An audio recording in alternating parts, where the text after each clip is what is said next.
Hi, Matt. Hey Reihan, how's it going? Not bad. I'm Reihan Salam with Economics 21, a columnist for The Daily and a blogger for National Review, and I'm here with Matthew Yglesias. Yes, I'm Matthew Yglesias. I'm a fellow at the Center for American Progress, a blogger at Think Progress, and I don't know, I probably write other things. And Matt and I are both very interested in America's fiscal future, and that is Yes. going to be one of the many things we discuss in what I hope will be a wide-ranging and entertaining dialogue. Yes, that's the dream. Matt, is there That's the anything dream. that you'd like to start with? Well, I thought we would just start with the obvious, right? Paul Ryan is out with his path to prosperity this week, and it's I don't know, attracted a lot of excitement, a lot of attention. Are you excited? I am very excited. I think that he's kicked off what is, going to be a very important conversation about the future of the welfare state. I don't think that his path to prosperity is where we're going to end up necessarily, but I do think that it gives some indication of where a lot of us hope to go. And I'm very eager to see what the response is going to be.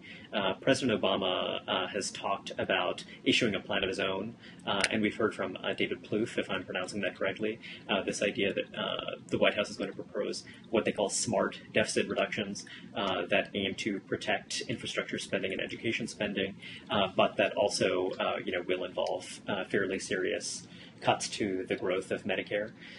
So it'll be very interesting to see what the next move is. Yes, it will. And I will say, to be fair to Paul Ryan, that the last time you and I talked in a media framework, we were on an NPR show, and I was saying that one could criticize the Obama administration's initial budget proposal from various perspectives, but that the fact of the matter is that it was a budget proposal. It involved lower deficits than the current policy baseline. And so now, really, the ball was on the other side's court, and that, unless or until Republicans wrote down some kind of alternative with lower taxes and less debt, there wasn't a great deal to talk about. So now that they have, I do think that was the step in the iterative process that had to be taken. I'm not really sure that this year is actually a great time to be talking about this issue, but agenda formation is a little mysterious. So it's true, I think, that even though a lot of progressives are not excited about the idea of the administration coming up with a counterproposal, that it is sort of incumbent on the White House to do so. You feel very strongly that's about this. I mean, if I am reading you correctly, your feeling is that the fact that we're talking about austerity, the fact that we're talking about fiscal consolidation in this climate is bordering on sickening and insane. And I wonder if you could elaborate on that a little bit, and then maybe I could let you know why I think that this is exactly the right time to talk about it. Sure. I to some extent, to use less colorful language, have been influenced in this by some reading I've recently done of Frank Baumgartner's research in political science on agenda instability and political attention. It just turns out to be the case that the question of what are we talking about and what are we paying attention to is actually very significant, that the political system, can only do so much at any given time. And so that even though, I certainly think it's true that in an ideal world, you would have your long-term projections adding up, and it's always been a good thing for think tanks and so on and so forth to play around with. The fact of the matter is that there's nothing in 2011 America that I think where people are being harmed by the fact that the current policy baseline is so unbalanced. Obviously, at some point, there will be a problem caused by that, and at that point or before, you would need to deal with it. But I'm not persuaded that there's anything to be gained by some sort of preemptive effort or that there's any reasonable prospects for success. I mean, I think there's a sort of logic to this political game where we're now moving tit for tat, and everyone sort of has to. But consensus isn't going to be reached. Even if it was reached, it wouldn't do much good. And if you look at the nature of the plans that are being kicked around, to some extent, I think they implicitly recognize that by actually kicking the toughest changes down the table. Not down the table. That's not the right metaphor. You kick the can down the road. And that's inherent to the process. I'm also a big fan of the whole agendas and instability idea, and my reading on it is this idea that in a moment of crisis, then you actually have these agendas that are on the shelf, and that's why, or that's the premise is that's why the work that policymakers do, policy entrepreneurs do, during a period when, for example, not everyone was thinking very deeply about health system reform for much of the decade and a half after President Clinton's failed health reform effort. But there were some people who were thinking about it pretty deeply, and there were some people who were also very sophisticated about the political strategy involved. And some of those people really helped very powerfully to frame the debate. So, for example, Jacob Hacker had a pretty big influence on the plan that was eventually adopted by a lot of folks in the labor movement and by the Edwards campaign, and that helped move the conversation along. Exactly.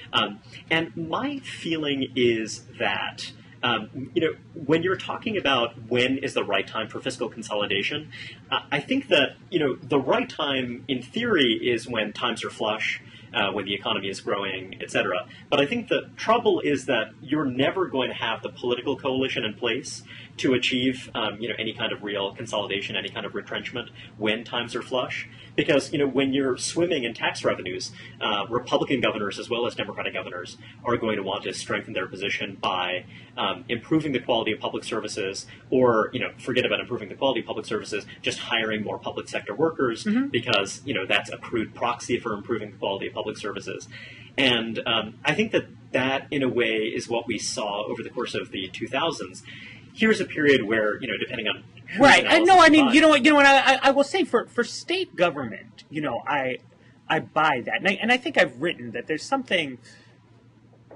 I certainly think that it is macroeconomically counterproductive to have so many state legislatures and governors moving towards such dramatic retrenchment right now. But at the same time, I do think that realistically, there's nothing to be done about that. I mean, or there may be something to be done about that, but not sort of at the state level. That if you are ever going to reduce the outlays of state government, it's going to happen in the depths of serious recessions. Even though that's not in principle the best time to be doing it. But the federal government faces a different kind of budget constraint from state governments. And that what we've traditionally seen is that when large deficits are creating high interest rates, that we had this in 1990 and again in 1993, and throughout a period when there was a real, there was a crowding out problem. So politicians, moved to address the problem. Whereas right now they're just, there isn't a problem. And so it's difficult to see what we hope to gain here. I guess there's a concern that there's going to be this very rapid takeoff in terms of the weight of mandatory expenditures, and that this is going to force, sharp increases in the tax burden for future taxpayers, and that now there's this relatively brief window of time when you might be able to make some, fairly serious changes while insulating current and near-term retirees, but that window of time is actually closing pretty quickly. That's the basic premise that people are advancing. But this is what to me, I mean, there's a million things in Paul Wright's path to prosperity. There's this sort of extraneous stuff, repealing elements of the Dodd-Frank bill. There's some, kind of placeholder tax reform, but the core thing, right? I mean, his contribution to the debate, I guess, over the size and scope of the American welfare state is this Medicare plan, really, right? I mean, that's the thing, the idea that he's putting on the agenda, and I just don't see what. Well, I mean, I think that there are a lot of, I think that also PPACA also put Medicare on the agenda. I think that there's pretty universal agreement that it is the driver. Sure. No, but I mean, he has a distinctive idea That's true. about Medicare. Yeah. And that's, he has a distinctive idea that's part of a broader family of ideas for reforming Medicare by trying to restrain its cost growth over time. There are a lot of different ideas as to how to go about doing that, but he has an idea that, it has a family resemblance with a bunch of different plans, including the so-called Riflin-Ryan plan, which is distinct from the plan of the P2P, et cetera, et cetera. But yeah, I take your point. He has a particular way of going about it. And so I mean, there's two sort of aspects to this, right? One is a structural change in how Medicare, is done, right? I mean, to move away from it being a single-payer insurance program and toward it being a subsidy for senior citizens to buy private health insurance. And then the other is simply to put a quantitative limit on its growth. And it just seems to me, looking at it, that, all of the spending reduction that he's obtaining simply comes from the fact that he's put an extraordinarily aggressive quantitative limit on it, starting in the future. And so I wonder what it is that, given that right now, if you look at the current law baseline, the deficit picture is much, much better than the current policy. But that's but we don't take that seriously, because we say, well, everybody knows that, doctor reimbursement rates are going to keep going up. Everybody knows that this really biting alternative minimum tax isn't going to take into effect. And so what is to be achieved by just sort of promising that 15 years in the future we're going to enact a draconian Medicare cutback when we don't believe our current promises to do that? Yeah, I mean, I think it's a good question, and it also relates to a lot of the debates that we've had around recent big-ticket reform proposals, including the president's new health law, about proposals that will go into effect after a theoretical second Obama term. A lot of the kind of painful measures, including the excise tax on high-cost health plans, et cetera. It's true, you see a lot of folks who are putting these ideas in place in the future. The one thing about the Ryan proposal is that it actually puts a lot of draconian cuts in, not all of which I endorse, actually, in a much shorter time scale. So it envisions very deep cuts to Medicaid, for example. Yes, over the next 10 they're years, which may or may not be realistic. And it also proposes slashing a wide range of popular domestic discretionary programs.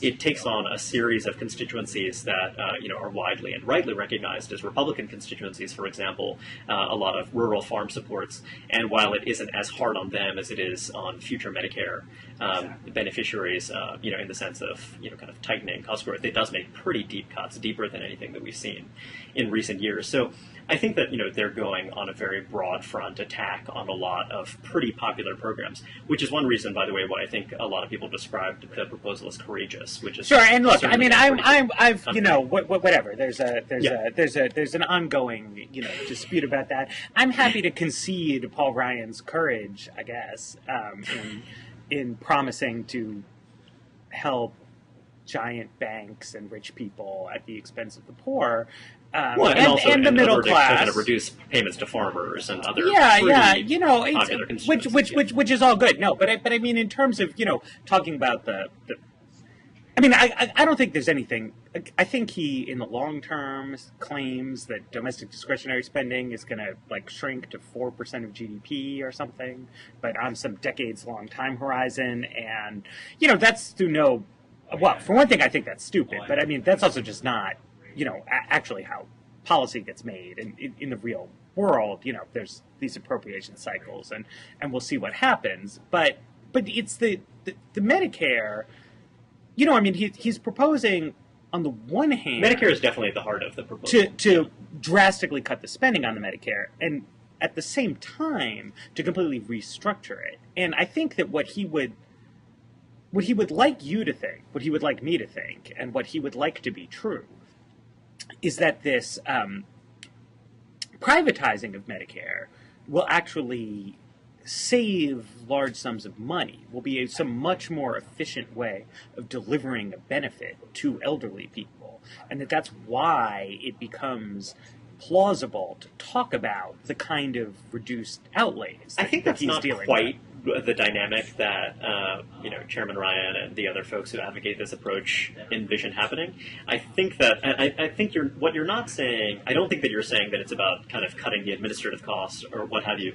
But I think that there is a danger of some confusion here. I think the basic idea is that saying that there is going to be a pretty fixed amount of money that we're going to spit out to people that's going to vary by health status and age, et cetera, but it's going to be a pretty fixed amount. That this is going to lead to business model innovation. This is going to force a level of discipline, fiscal discipline, that will itself lead to some organizational discipline on the part of healthcare providers. So basically, But why is it but why is it that current promises that reimbursement rates are going to plummet in the future have not and have never spurred that kind of? I mean, what those promises have spurred historically has been lobbying, not right. And I think organizational. Well, and actually, this is a very good point that we should get into. But to address that point straight away, I think the issue is that with Medicare fee-for-service, because it actually is such a big part of the purchasing that happens in the health system right now, it actually creates this funny situation in which it's much harder for private payers, none of which are on the same scale, in order to create an alternative. So you have providers who can always say that, well, look, Medicare fee-for-service is such a big part of the landscape right now. We're going to have to organize our practice around the way that they do business, or we can continue to do that, and there's no other provider that actually providers are generally getting more generous rates from these private.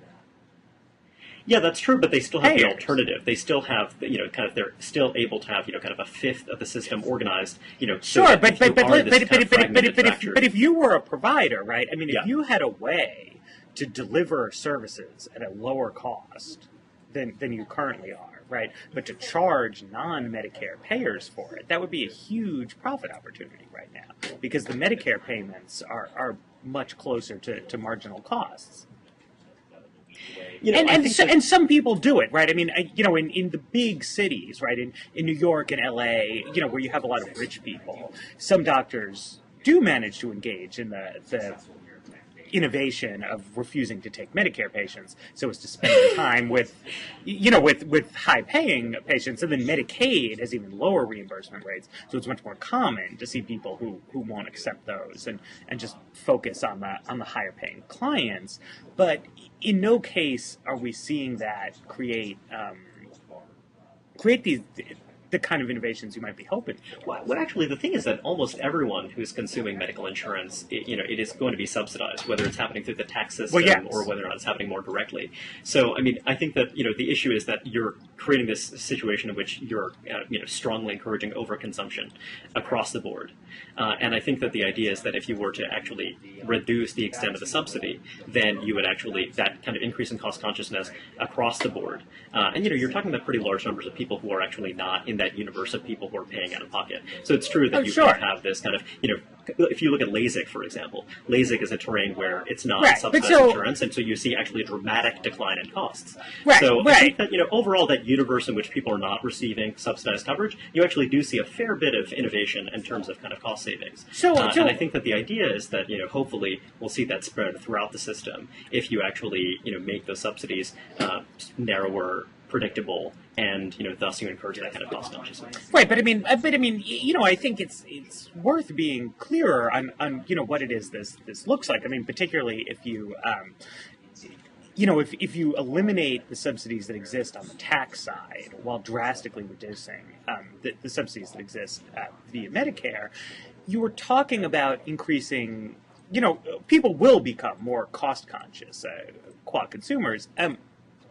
But you also really will eliminate or substantially roll back, the main function of having healthcare policy, which is to say that people who get sick and need healthcare are able to get treatments that they need.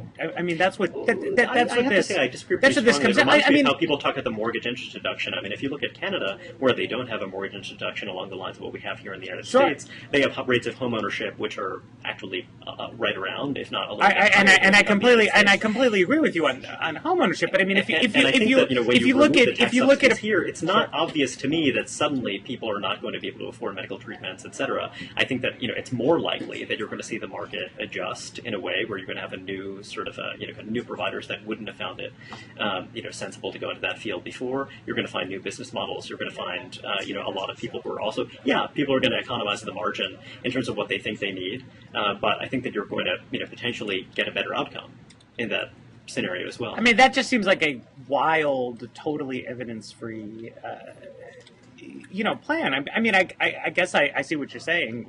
Maybe hypothetical innovations will come in, but I mean, I think you can understand. Well, for one thing, you can certainly understand why the plan is, not to do this to currently elderly people because they wouldn't vote for it because it's crazy. It's at odds with the way. A little funny, just because I think that there's inevitably going to be a transition. I mean, yes, right. There's definitely inevitably going to be a transition. I mean, which is why even under Ryan's plan, the initial spending cuts are quite modest, but it goes on and on. But I mean, I think the 8-year transition that's envisioned for for example high cost health plans, made sense because you could say that it was purely political, but also because people are going to have to adjust in a variety of ways in order to build the exchanges. Sure. Look. But I mean, so this is what I'm saying.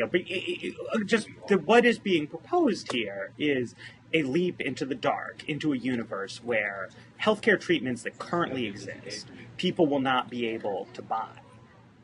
Rich people will be able to buy them, and indeed, since their income taxes will be lower, they will have an increased ability. But, working class people, middle class people who fall seriously ill won't be able to buy the kinds of care that's currently available, and we are hoping / asserting that miracle cures will arise, but we're also not doing anything. I mean, I think we might reach some consensus around the fact that there are lots of kinds of policy barriers to the more efficient delivery of care. You see, though, that someone is going to pay for the miracle cures in either scenario, right? I mean, and I think that the issue is for current things. I mean, I think that it's really a nice thing about America today that if you are poor and you are pregnant, that you can get some prenatal care, for example, thanks to Medicaid, and that having drastic cutbacks in spending on that, seems like a dubious kind of proposition. I have to say, I agree that it's a very good thing, and I think that the idea is that we will continue to do those good things. It's just that we're going to shift responsibility for doing some of those good things, for example, to state governments, so that people who are closer well, and to I the definitely don't the case and I are mean, going to be able to make those decisions. And there are a variety of other structural reforms that we're going to need as well. For example, the idea that state governments facing a counter-cyclical scenario will be able to borrow against future transfers. That's another idea that I think is a very good and important idea. But I think the idea of shifting some of that responsibility away from federal taxpayers over the longer term, the idea. Well, sure, but you just kind of yada past the part though where you need some kind of cyclical stabilization element. I mean, which I completely agree. But if you're not fanatically obsessed with coming up with plans to make giant tax cuts for rich people affordable, then the fact that we don't have that level of counter-cyclical stabilization makes me very, very leery to say, well, we're going to put even more Medicaid onto states so that, when there are recessions, when there's an increase in need, we're not able to reach for it. I mean, this is a very serious problem. That Medicaid is a pretty well-structured program right now, and that actually there isn't significant room for cost savings, then, I mean, it's an honest disagreement between the two of us. I actually think that there is tremendous room I'm for sure cost there's savings there's rooms for some kind of savings, but I mean, again, if you look at the cost per patient that's happening in Medicaid, I mean, right now it's tiny compared to what's happening anyplace else. And, to say that, well, my big takeaway about the United States of America in 2011 is that too much money is going to poor people's healthcare spending via Medicaid seems a little. I don't think that's the debate. I think that actually we can imagine, some state governments choosing to spend quite a bit more. I think the real issue is the misalignment of incentives. You have a situation in which actually state governments don't have a very powerful incentive to actually build more efficient, leaner, more effective systems. Those are very serious problems, and should possibly be addressed rather than and I think that simply if you believe like that, phasing out federal spending. I mean, it's a question of. I think that what's being done here is that you're pointing out the existence of, you have programs that exist, and they're not perfect. They're flaws. It's possible to improve them. And that instead of talking about concrete, specific ways to improve them, you're talking about proposing very large, basically arbitrary cuts in overall spending, and then just kind of with a hope and a prayer that means that services are going to be delivered more efficiently. Whereas, I see it the exact. Matt, come on, Matt. The idea of decentralization, the idea of allowing people to experiment, the idea is that you create a broad approach that gives as much room as possible to policymakers and individuals and households in order to kind of find solutions that fit them well and that fit changing circumstances. So basically, having this very broad, simple framework is assuming that, we do not know exactly what's going to happen in the near future. But what we do know is how much we think taxpayers can bear in terms of a tax burden in the future. And we're going to plan around that rather than plan to, kind of whatever happens, whatever new treatments emerge, et cetera, we are just going to definitely cover it no matter what. And we're going to pretend that we're going to be able to somehow make this all add up, without acknowledging that we're going to have to radically ratchet up the tax burden. Well, I haven't done any of those things. I mean, it just doesn't. I think that's how some of us see it. We see that actually. Yes, I completely agree. The way Paul Ryan sees it is that you keep existing tax policy in place and then make it somewhat more favorable to high-income individuals requires draconian cuts in Medicare, which I completely agree with. It very much does. And that's sort of this is a place where the choice that's being made here. But I do think that.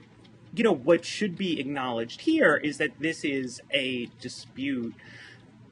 It's driven by, as you were just saying there, by concern with tax policy, that the current programs we have are not going to be consistent in the long term with the level of taxation that Paul Ryan is comfortable with.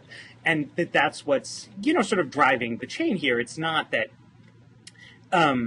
there's necessarily this confidence that these miracles will arise, but it's a belief that, we have to radically restructure these programs in order to keep taxes low.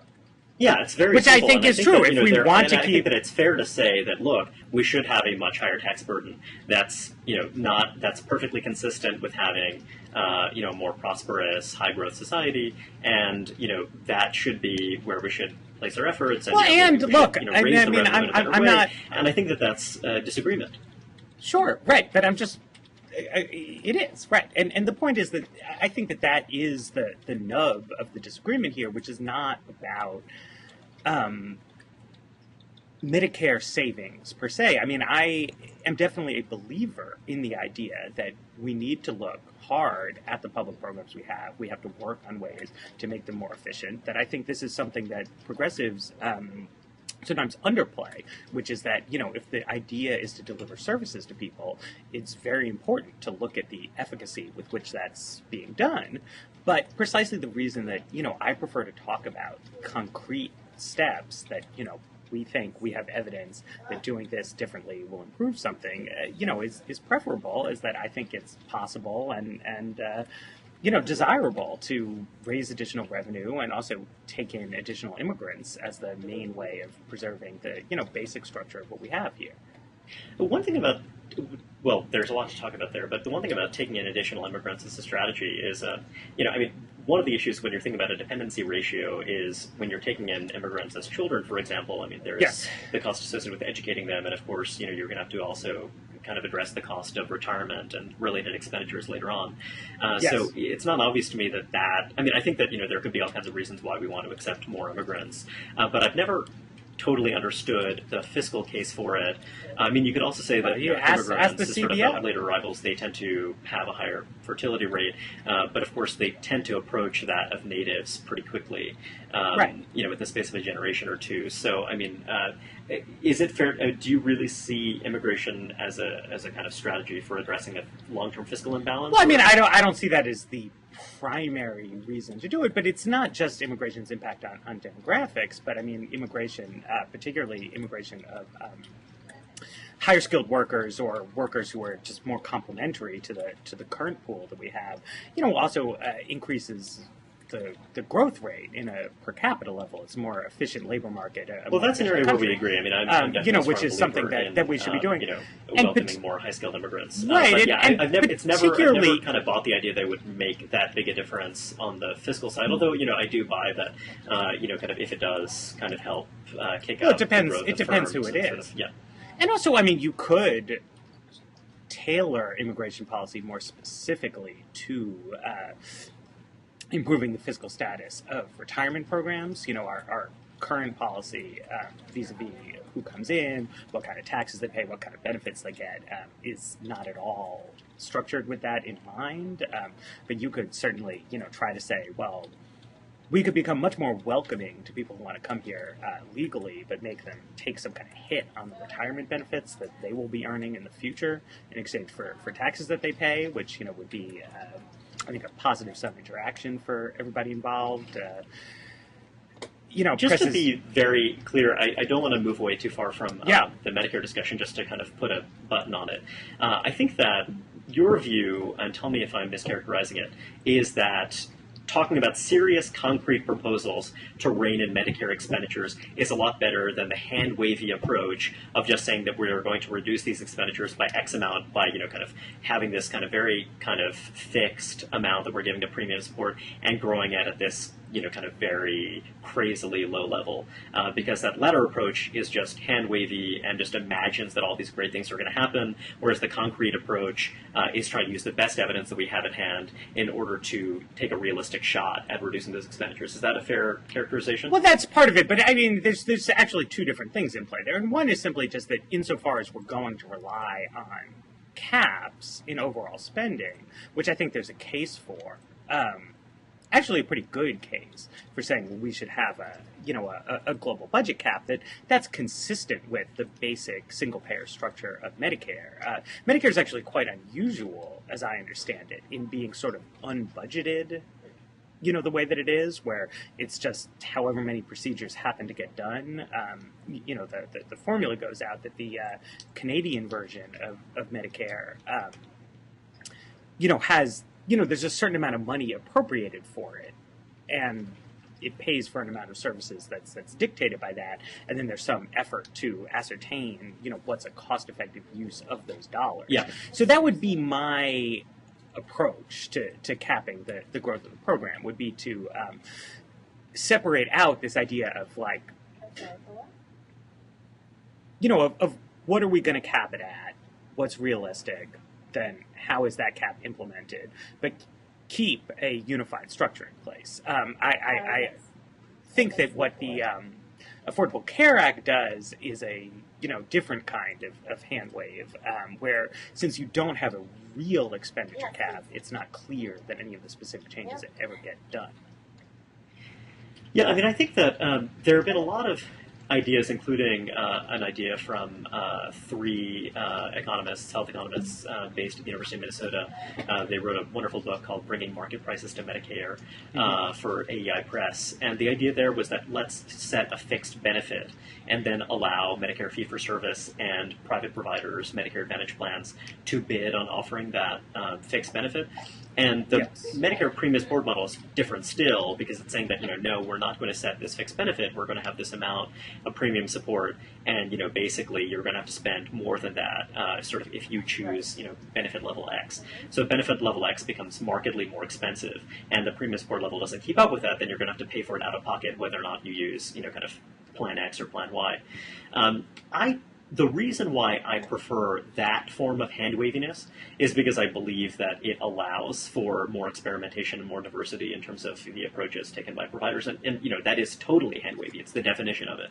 But I think that it's the right kind of decentralized hand waviness, as opposed to centralized hand waviness, which I just think is not going to yield the right outcome. Because I think that if you say that, look, we are going to protect this basic benefit no matter what, I think that that's where you get actually the more severe political economy problem, which is one issue that you've raised that I actually find very persuasive and interesting, and I think that it's something that one needs to guard against. So why don't you tell us a bit about, you have argued that all you're doing with the RyanCare approach, as you call it, is actually introducing a new set of powerful interests that will lobby the political system to actually increase spending on Medicare more than what we see right Well, now. I wouldn't say increase it even more, but that, you're going to create this set of sort of insurance company middlemen who, initially, because this is part of the thing, it's, in the first couple years that we're moving to this premium support model, there's still a huge amount of money being spent and very little cuts and outlays because it has to be phased in. And I think that what you're going to see is, you're going to have people who are subscribed to these plans, and they are not going to want to start consuming less in the way of healthcare services. And the insurers themselves are not going to want to see the level of subsidy going to them go down. And it's going to be just like the current, American Medical Association plus elderly people lobby to endlessly delay implementing cuts in reimbursement rates, that you're going to see doctors plus insurance companies plus elderly people as, the new lobby for, we won't call it doc fix, we'll call it, premium support fix or whatever. And you just haven't actually resolved this sort of basic political economy issue that affects the current structure of the program. Yeah, I think that that's why I think the key thing is to connect very vividly just the expenses that are going out with the taxes that people are paying into the system. And I think that, the big political economy with a very heavy deficit spending is that you're able to mask that relationship.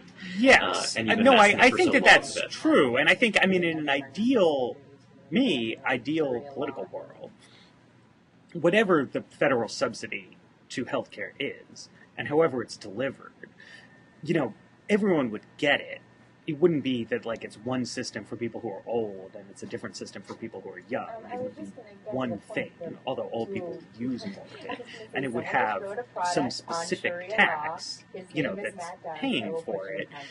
And you would be budgeting year to year, same as you do with most things. And so you would be saying, well, either we're going to need higher taxes or we're going to cut this down or whatever. And you'd have, there's never really optimal trade-off making. But what we have right now is senior citizens who are under the impression that they paid for Medicare. I'm sorry. In a passing comment on your blog, you suggested that Lawrence Kotlikoff's Purple Health Plan is, as far as you can tell, pretty similar to the new health law. Well, I would say that to clarify, I would say that it's similar to, the germ of an idea of the new health law before the new health law became a presidential campaign proposal, became a piece of legislation, became amended by committees, so on and so forth. But that it's a similar concept to me. Yeah, I was struck by the plan. Lawrence Kotlikoff has been offering a plan like this for a pretty long time. He actually co-authored a big story, I believe it was co-authored by Neil Ferguson for the New Republic some years ago, in which he was proposing something along those lines. And I really like the plan, which, if I recall correctly, is a plan that basically voucherizes the entire health system, so that the revenue from the tax exclusion and all kinds of other buckets of revenue are used to fund vouchers for all Americans, adjusted by health status, that are then used to purchase insurance from private insurers. And it's interesting because there's been a lot of talk about how Ryan's vision for these kind of very strict caps on growth in Medicare premium support is in fact very similar to the new health law. And one thing that I find interesting is just that I think that the new health law, had the new health law been a universal exchange model, had it been something that more transparently took the revenue from the tax exclusion and then applied it to vouchers that Something are more adjusted by like income and by the health wine status, Bennett. etc. I tend to think that that would have been a much, much, much better model than the health law, and that the big flaw that a lot of us saw in the health law is that it creates a very rickety structure that isn't likely to survive being road tested. Right, but and actually, because these subsidies are higher, well, for folks that as you recall, the big flaw in the Wyden Bennett proposal, which was along those lines, was that no one in Congress wanted to vote for it. Right. So, I mean, I think a lot true. of people, writers, but I mean, that was really what I meant about Kolikoff's plan. That, I mean, in a sense, the Affordable Care Act is like the grandson of Wyden Bennett. But in another way, it's very, very different. But the difference, is not accounted for, I think, by his architects not recognizing the virtue of a more comprehensive approach. It's accounted for by the fact that the majority of people really strongly oppose the idea of any sort of large-scale change in the current status of their health insurance. One thing that depresses me is the iterative nature of all this stuff, so that during the 2008 presidential campaign, John McCain proposed rolling back the tax exclusion and using it for refundable tax credits. Then the Obama campaign spent a lot of money attacking this idea, and then David Axelrod explains to folks in the Obama White House that, look, we can't really do anything that profound the tax exclusion because we spent a bunch of money during the campaign attacking it. And then you're backed up into this position where you have to advocate a plan that is, very much seventh best versus the kind of plan that you'd want to put in place if you wanted to get the incentives right, particularly on the tax side. Yeah, I mean, look, in an ideal world, when McCain came out with his plan and when people hit him for it, then what you would have gotten was a slight repositioning by John McCain to say, well, all right, liberals, if a little bit more regulation of how these tax credits are used will make you happy, then I'll change the plan. And then everyone would have said, oh, great, John, you've actually answered our real objection to this. We're going to stop complaining. Of course, that would never tragically, happen. No matter how much that, more regulation he would have, Well, no. I mean, that's not the politics. I mean, I understand. Like, he didn't think that answering the wonky objection to his plan would prevent the political attacks. It's a difficult problem. But, I mean, the fact of the matter is, to some extent, this is what you get with democracy. The problem that everyone who's tried to substantially reform the healthcare system over the past 40 years has dealt with is that the majority of people are satisfied with its operation. The majority of policy analysts seem to be very distressed with it, since it costs a lot of money and doesn't actually seem to promote good health outcomes. But, it's just the fact of the matter is that the voters disagree with that assessment, which over and above the interest group politics makes it difficult to deal with. This seems like a particularly sharp point for you, because I think that, you're in this spot where I think it's fair to say that you consider the Ryan approach to be deeply, deeply wrong-headed. But on the other hand, you acknowledge that, well, look, I mean, it's a situation where if you want the tax burden to be relatively low, including relatively low for high earners, then you're going to have to do something really dramatic on the spending side, particularly to Medicare. But on the other hand, I mean, I think that you will acknowledge that there hasn't been a lot of enthusiasm on the other side of the aisle about talking about the kind of tax policies that you're going to need in order to create this modernized welfare state that I think that you want to see. Yeah, I mean, if you produced, this is, as I understand it, not what the Obama administration is going to come out with, but you could produce a progressive version of, not a version, but a mirror image of the Ryan plan, in which you have modest tax policy changes in the near term, focused on higher taxes on the wealthy, but that then starting 10 years in the future, you're going to have a slow but steady increase in some kind of much more broad-based tax, so that the United States would end up looking, over time, more like a Denmark or a Finland, with a high value-added tax, a higher tax burden, and a big kind of welfare state. Although it would still be different because our spending is so much more weighted toward healthcare and national security than most countries is.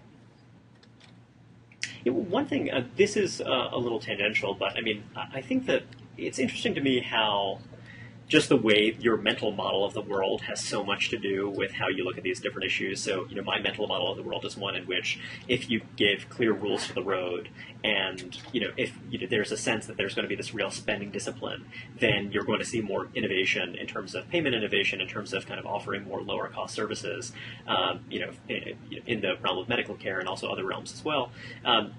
And just also the idea that, kind of keeping marginal tax rates low is a really, really important thing to do, whereas getting rid of tax deductions is a totally fine thing to do that could actually make us all better off. I mean, I feel like that worldview all kind of hangs together reasonably well. And I think that, my sense is that your view is more that, you can have a somewhat higher tax burden, but that this will spur more productivity, and that you can actually have a high road economic strategy that will lead to the same amounts of economic growth, and that the cultural specificity doesn't really matter all that much. That will basically work out. Is that fair? Well, I mean, I think cultural specificity matters a lot in terms of what actually happens politically, right? I mean, the United States does not, in fact, have a Denmark-like tax code or tax burden. And also, we don't have a Denmark-like state in terms of the state. No, sure, right? No. I mean, all kinds of things are different. But I don't think it makes. Well, I don't know. I mean, to say that we should become over time a country which, in some respects, more resembles Denmark is precisely to say, that there should be change and that there could be change. I guess I don't. I think sometimes people engage in a kind of selective defeatism about politics. Right, you're defeatist about some things and not about others, and not about others. And I mean, of course, that's true. You have to have a differing visions of this or that. In terms of I think it's difficult when you're talking about the impact on economic growth of sort of taxation and spending on retirees. I think it's difficult. I think it's important to be careful. I mean, with a lot of kinds of public services, you can really have a debate between a high road approach and a low road approach that says, well, more trains, more schools, whatever is going to have a better impact on growth than low taxes. When it comes to helping elderly people who are ill, I think it's difficult to deny that simply helping them less and not paying the taxes for it, or spending the tax money on preschool or whatever, would be better for economic growth, simply because disabled old people are not economically productive. So you can get into a kind of like a Soylent Green type scenario. So it's Sorry. Soylent Green is made of people. Which is an optimizing growth strategy, but I think not, in the way that people mean it, right? I mean, that's not a meaningful increase in people's standard of living. My worldview is that actually thinking about things in those terms, that helping people is always spending a bit more money on them, and that to spend less on them implies that you care less. Is that is the wrong way to think about it, and that leads to. Well, all right, but I mean, my specific point about elderly people, and particularly sick elderly people, is that even if you were to concede that some given expenditure of resources very much does help them, it's not clear that helping people in that situation does anything for GDP growth. It would just be it's a way of being nice. One thing that I found interesting, or like the Grand Canyon, right? Like if we didn't have all these national parks, that would, I'm pretty sure, boost economic growth. But that's sort of neither here nor there in terms of deciding whether we should have them. Yeah, I wonder. I mean, it's relevant. I wonder if that's true, because I guess it could enhance growth in some ways as well. But I mean, it's all kind of a fussy question. I was thinking, because you're interested in comparative stuff, as I am, and you mentioned in a very recent post something about GDP per hour worked in different countries. And I was looking at the numbers on the OECD site, and I was really struck to see that the only countries in 2009 that had higher GDP per hour worked in the OECD were Luxembourg, Norway, Belgium, and Belgium just inches us out by 0.2%. Yeah, but Ireland inches us out, but then we're right. just a little bit ahead of the Netherlands, France, but then we're comfortably ahead of a lot of the others. And I thought that was interesting. Well, partly that's also 2009 was different. Well, 2009 was a little different in that regard from 2006. I mean, the recession impacted totally. When you for example, in Germany, productivity plummeted, but there was very little increase in unemployment because they basically right. I mean, they basically paid people not to work, right. Whereas we paid them unemployment. We paid people to be unemployed. Whereas it's interesting to look at people how, to not but it's also anything. interesting to think that kind of we do work longer hours, but also even if you kind of have a higher share of the population unemployed, we still perform extraordinarily well. And when you think about the heterogeneity of the American workforce, when you think about the fact that it's a country with a history of enslavement and segregation, yada yada, I was just really struck that the United States does as well as it does, and also the erosion when you look at human capital attainment. When you look at 65-year-olds leaving the workforce versus it's funny because different people look at these numbers in different ways, and whenever I look at these numbers, I think, wow, it's incredible that the United States does as well as it does, given all the handicaps and disadvantages that we have. And in a way, I think that it's a wonderful thing that we've had this very big, significant influx of less skilled workers. The big influx of less skilled workers has enabled a lot of high human capital women. It's complementary with a lot of our kind of most productive workers. Yeah, well, see, I mean, I think I have a different view to you of the Oh no, I think you do have a different view. But I mean specifically of the impact of those lower productivity workers. Yeah. I mean, I think that's one of the major advantages that the American economy has, and I mean a huge strength of our economic model vis-a-vis most European countries is that we have a much larger pool. I mean, we have a large domestic market, but we also have all this international migration, which I think is an enormous boon to it's also why labor market regulations allows the outsourcing of household labor and that kind of thing, and that also creates a lot of job opportunities. Well, and particularly when you have the workers to do it, right? I mean, have that opportunity to the same degree without. I mean, it's also just kind of finding new and better ways to kind of combine different types of labor across an economy. But I mean, I think that partly that again, it's just it kind of flows into different worldviews differently. I think that you and I share the view that relatively light labor market regulations facilitates the kind of experimentation that yields you productivity enhancements at the frontier, and that if you had tighter regulations, that would be harder because you wouldn't be able to combine labor in new and heretofore unseen ways. I mean, this was all in the context of a post about how much less money American workers at a IKEA manufacturing company make, and I mean, you just saw, I mean, it's obviously always more complicated than that, but in America there is in fact more work being done, in part, as a result of a less regulated, less taxed market for labor. It's also like low-wage Swedish workers tend to cluster in different domains as well. I mean, it's one thing that I thought was always one thing I always found very interesting is just when you're looking at how many more sectors are female-dominated in Sweden than the United States, whereas we have kind of more of a gender mix. And a lot of it's things that are, they outsource a lot of household labor as well, but they do it through the state-subsidized sector, whereas we do it through this kind of gray market. So I fear that I've taken us off track a little bit here. I don't know. Is there anything that you've been thinking about that you've been burning to share with our viewers? Burning to share? I don't know. Is there? How about you? Tell us a bit about. So you want to share? I feel that you and I are converging on a certain view about the role that high productivity dense cities play. Oh yes, that's I'm true. increasingly convinced that one of the really good ways to enhance the life prospects of less skilled workers and also to improve productivity for the United States as a whole is to just get more bodies into the highest productivity cities. This is quite true. And instead of giving my ideas on this score, which I'm holding secret, I will recommend that people look up Ryan Avent's presentation that he called "Moving to Stagnation," in which he shows, if you talk about, well, why is it that people move from Mexico to the United States? we feel like, well, everybody knows the answer. It's that the United States is richer than Mexico, so there's more opportunities here. But then if you look within the United States, people are not particularly moving to the richest cities. They're not moving to San Francisco. They're not moving to Boston. They're moving to to areas New with York. cheap housing. They're moving to places where the housing is cheap, and that seems like it would have the same impact as any kind of migratory barriers, and that their work would be better utilized. Their labor power is much more needed in the Bay Area. In Washington, D.C., in Boston, in places where it's, in effect, been made too expensive to live.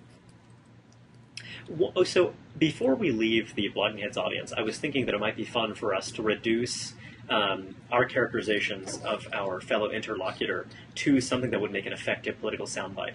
So I'm just going to say that Matt Yglesias wants to raise middle-class taxes.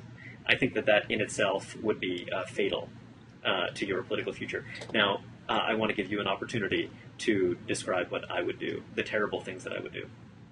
Reihan Salam wants to privatize Medicare to make tax cuts for the rich affordable. That's pretty much, that's a fair characterization, yeah. I think that we've just engaged in a kind of mutual political destruction. Yes. And sadly, neither of us will ever become czar of America now, unless there's some kind of military coup. I don't think that's an elected post. Thank you so much for your time, Matt. I really appreciate it. Thank you. Take care. Talk to you soon.